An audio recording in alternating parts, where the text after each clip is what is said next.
What's going on, everybody? Making a video update on continuation of the suspension stuff that I've been doing. So today I swapped out the stock strut mounts with a set of adjustable strut mounts, aka camber plates. So here's what came out. See, those are just the stock strut mounts, and there's a good look at the adjustable camber plates that replace them. So let's start with the why would one do this. There are two reasons that I can think of why this would be a good idea for you. Number one, you replace your stock rubber strut mounts with a spherical bearing interface. So that's going to minimize any deflection in the suspension as a result of the forces that it's encountering.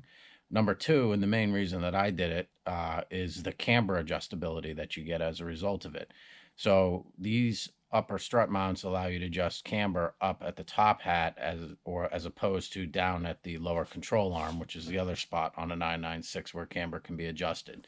So you'll see some people will talk about GT3 lower control arms, and you can see down there I just have a standard control arm with some rubber from the track on it.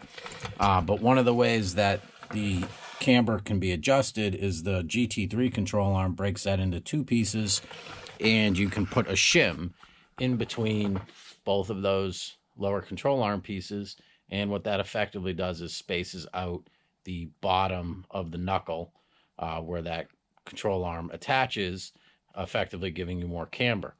When you adjust the camber up at the top mount, however, you're making that adjustment specifically to the shock body and its angle in comparison to the hub. So if you make the adjustments down on the lower control arm like you can do with the GT3 arms, you're effectively moving the wheel out physically in the wheel well.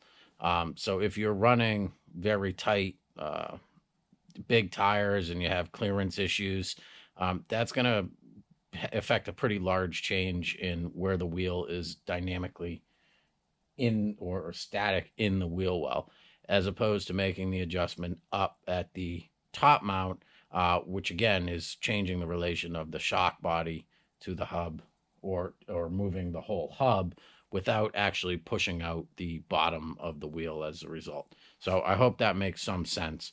So how these are adjusted is kind of slick. So right now I have the 3 bolts just cracked, loosened, and you'll see